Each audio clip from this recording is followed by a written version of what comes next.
गम गणपते नमः। गणपति गुरु हिम गिरिसुता गोस्वामी गिरिजेश सहित शारदा नर्मदा वाय हृदय प्रदेश। गुरु ब्रह्मा गुरु विष्णु है गुरु महेश का रूप, ऐसे गुरु को नमन है जो है ब्रह्म स्वरूप। नगर नर्मदापुरम में सेवाश्रम शुभधाम, तहाँ विराजय नर्मदा आओ करें प्रणाम। बोलिए रेवा माँ की जय। ओम हम हनुमते नमः। आय सुभाषण लीजिए। पवन पुत्र हनुमान जी महाराज को स्मरण करते हुए आज पुनः हम रामचरितमानस की ओर चल रहे हैं। चलिए, जनकपुरी में राम जी ने धनुष भंग कर दिया है और उनके भक्तों के अंग अंग फड़क रहे हैं, उत्साह में सब पुलकायमान हो रहे हैं। और क्या क्या होगा भैया कि पूर्ण अरुव्योम बाजने बाजे, कहाँ बाजे तो बजे पर कहाँ कहाँ, नगर में तो बजे और आकाश में भी बजे। और खल भय मलिनो, और खल जो दुष्ट लोग हैं वो उनके जो है थोड़ी सा उनका प्रभाव कम हुआ, मलिनता आ गई मन में उनके। और देवता लोग जो है, साधु लोग जो है, सज्जन लोग हैं, बड़े प्रसन्न हुए। और सुर किन्नर नर नाग मुनीसा जय जय कह सब दे आशीष। और सारे लोग देवता से लेकर के जितने भी प्राणी हैं, किन्नर हैं, नर हैं, नाग हैं, ये सब के सब जो है जय जयकार कर रहे हैं और आशीर्वाद दे रहे हैं। लाचही का भाई आशीर्वाद किसे? दूल्हा दुल्हन को दे रहे हैं। समझ गए कि भैया ये वर वधू हैं अब सीता और राम, तो इसलिए आशीर्वाद दे रहे हैं दोनों को। और नाचही का भाई विबुध बधूटी बार बार कुसुमांजलि छूटी। जैसे फटाके फुलझड़ियाँ छूटती है ना भाई विवाह में, ऐसे ही कुसुमांजलि ऊपर से छूट रही है आकाश से। विबुध बधूटी, देवताओं की स्त्रियाँ वो भी आनंद में है, मगन हो रही हैं कि देखो आज शक्ति जगत जननी जो राजकुमारी बन के आई है, अब उनका विवाह होने जा रहा है। जय तय विप्रभेद ध्वनि करही बंदी वृद्धावली उच्चरही। अब अलग अलग बता दिया भैया कि यदि ब्राह्मण है तो ब्राह्मण वृद्धावली थोड़ी बखानेंगे, वो क्या करेंगे? बोले वो वेद पाठ करेंगे और स्वस्ति वाचन करेंगे, मंगलाचरण करेंगे। और जो वृद्धावली करने वाले जो भाट लोग हैं, बंदी जन हैं, उनका काम है कि वंशावली का बखान करना और अपने राजाओं का गुणगान करना। तो लगे सब अपने अपने सब इस समय हर व्यस्त है। सीता राम जी दोनों शांत हैं, वो चुप हैं सब, और बाकी के सब लोग हो हल्ला मचा रहे हैं। ऊपर से देवता फूल बरसा रहे हैं, नाच रही हैं, बधूटियाँ जो है नाच रही हैं। मई पाताल नाक जसु व्यापा राम बरी से भंजे उचापा। अब उसमें देखिए उस समय का दूर संचार कितना तगड़ा था भैया। अभी तो क्या होता है, अभी भी जो है मोबाइल के माध्यम से सारे संसार में समाचार पहुंच जाता है। वैसे उस समय भी उस समय तो तार जो है आत्मा के तार लगते थे। अहि रावण मन पैठ पताला, अहि रावण को जो रावण ने वहाँ से जो मंत्र पढ़े और रावण को अहि रावण को पता चल गया कि मुझे रावण याद कर रहा है। ऐसे ही इतना घनघोर आवाज़ इतनी तो हुई और कई लोग तो बहरे हो गए होंगे, तो धनुष टूटा तब। पर यह बता रहे हैं गोस्वामी जी कि मही पाताल नाक, नाक यानी आकाश, पाताल नीचे, पृथ्वी, तीनों लोक, यानी तीनों लोकों में मालूम हो गया कि तीनों लोकों के जो पति हैं और वो अब पति बनने जा रहे हैं। ये सब लोगों को पता हो गया क्योंकि राम जी ने धनुष को तोड़ डाला है। करैया पुर नर नारी करई, और सब नगर की औरतें जो आकर एक एक क्रम से आकर के आरती उतार रही। ओ दे निशावरो वित्त विसारी, और वित्त विसारी यानी भूल गए हमारे जेब में कितने पैसा है, घर से चले जितने लेके सब भूल गए, जेब में हाथ में डाला जितने यार उतने हो निशावर किया राम जी पे सीता जी पे। और चिरजी बहु जोड़ी जुगल, दोनों जोड़ी जो है, और चीज जी वरो खूब आशीर्वाद दे रही हैं और खूब मस्त हो रही हैं। सखी कहे प्रभु पद गई सोवत सिय राम की जोरी, छवि श्रृंगार मनऊ एक ठोरी।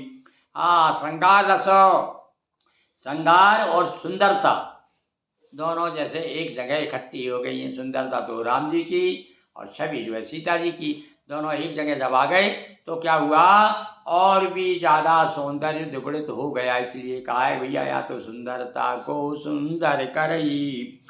अब सखी ने, अब फिर देखो वही बात आ गई भैया, वहाँ भी जो है माला पहनाने रही थी सीता जी, देख रही थी एक टका श्री राम जी, राम को रूप निहारत जानकी, कंकण के नग की परछाई। याते सबे सुध भूल हो गई, करते करई पलटारत नाही। क्या कर रही है सीता जी, उस समय पल नहीं चल, उनका पलक जो है पलक नहीं झपकती थी। तो सखी ने कहा, अरे क्या खड़ी हो, माला पहना दो। अब माला पहना दी, तो अब जो है अभी भी जो है एक टक देख रही हैं। गोस्वामी जी ने बड़ा सुंदर वर्णन किया भैया उसमें कवितावली में है कि दूल्हा श्री रघुनाथ बने, दूल्हा श्री रघुनाथ बने, दुल्हन सिय सुंदर मंदिर माही। गावत गीत समय मिली भामिनी, बेप्रयुवा मिल वेद पढ़ाई।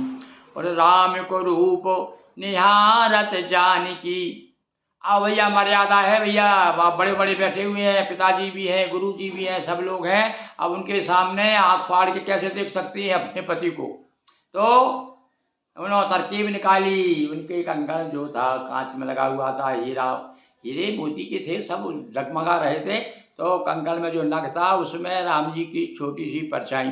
और टीवी अपने मोबाइल में जैसे हमारी फोटो कितनी छोटी दिख रही, ऐसे ही उसमें नग में उन्होंने देख लिया राम जी को। तो अब देख लिया तो स्थिति ये क्या बन गई कि राम को रूप निहारत जानकी, राम का रूप निहार रही है और करते कर रही, हाथ ऐसा रख करके पलट पग पलटारत नाही, एक पल भी उसको अलग नहीं कर रही है, बड़े गौर से देख रही हैं। और भैया देखो, ये देह की यष्टि जो है भगवान ने इसे माटी के पुतले में भी और इतना सौंदर्य भर दिया है कि यदि देखो तो देखते ही रहो। भगवान ने किसी किसी को ऐसी कठपुतली तैयार कर दी है। अरे एक शायर ने तो कहा है, देखो वह उर्दू के शायर ने कहा था कि ये खुदा तूने कैसी कैसी सूरतें बनाई है कि हर सूरत कलेजे से लगा लेने के काबिल। कलेजे यानी हर आदमी जहाँ भी सुंदरता देखता है और उसकी आंखें वहाँ पहुँच जाती। और यहाँ तो जगत जननी सीता जी और राम जी की शादी हो रही, तो जो भी देख रहा है देखता ही रह जाता है। तो यहाँ पर भैया अब सखी कह रही है कि सुनो, अरे भैया प्रणाम कर लो, अब माला तो बड़ी मुश्किल से हमने कहा था पहना ही, प्रणाम नहीं करोगे क्या? अब तब जा करके सखी कहें, प्रभु पद गौ सीता और करत न चरण परमवती भीता। डर गई सीता जी, एकदम से पीछे हो गई। हाँ प्रणाम मैडम, क्यों? देखो भैया ये ऐसा प्रसंग है, मुझे देखो, मुझे जो शिक्षकीय पद मिला है इस दोहे से ही मिला है। मुझे जब कहना चाहिए कि साक्षात्कार हुआ था मेरा भोपाल में शिक्षकीय, तब वहाँ पूछा था मुझसे, और जब एक श्रीमती कहने लगी, ये जो साक्षात्कार ले रही थी, ये कोई महिला थी, तो कहने लगी कि अरे पंडित जी, अरे गोस्वामी हो आप? जी हाँ। तो बोले कुछ रामायण रामायण जानते हो? हाँ बल्कि साहब थोड़ा बहुत तो जानता हूँ। तो उन्होंने पूछा था, गौतम तीय गति सुरति कर, नहीं पर सद पद पान, मन भी से रघुवंश मणि, प्रीत अलौकिक जान। क्या अर्थ हुआ इसका? हमने अर्थ बता दिया। अरे तो बोले सीता जी क्यों प्रणाम करना नहीं चाहती? तो हमने कहा, अरे भैया इसलिए करना नहीं चाहती वो कि हमने सुना है भैया, सज्जनों से, बड़े बड़े विद्वानों से सुना है कि उन्होंने जब देखा कि इनको पता चल गया सीता जी को कि इनके पाँव में कुछ ऐसा जादू है, चमत्कार है कि जहाँ छुआ देते हैं तो वो और पत्थर भी औरत हो जाता, पत्थर भी औरत हो गई, अहिल्या हो गई थी ना भाई। तो इनके हाथ में जो नग था, नग में पत्थर जड़ा हुआ था, हीरे मोती पत्थर जो होते हैं ना। तो उन्होंने कहा ऐसा ना हो कि मैं प्रणाम करूं और वो नग छुआ जाए और दूसरी सोत खड़ी ना हो जाए। और सोत तो भैया चून की भी बुरी होती है, आटे की भी बुरी, ऐसा कहा जाता है गाँव में कि भगवान सोत ना दे। ऐसी औरतें जो है प्रार्थना करने लग करती थी पहले ज़माने में। तो ऐसा सुन करके सारे लोग बड़े हंसे। और भैया किस दोहे ने हमको जो है उस समय देखिए, अब कितने विद्वान लोग थे, समीक्षक, हमारी जो साक्षात्कार लेने वाले, और उस समय से हमको उसमें उत्तीर्ण कर दिया। तो ये भगवती रामायण की कृपा से तो हम शिक्षक बने, और उन्हीं कृपा से आज हम आपके सामने ये कथा सुना रहे हैं। बोलिए सियावर रामचंद्र की जय। हर हर महादेव शंभो।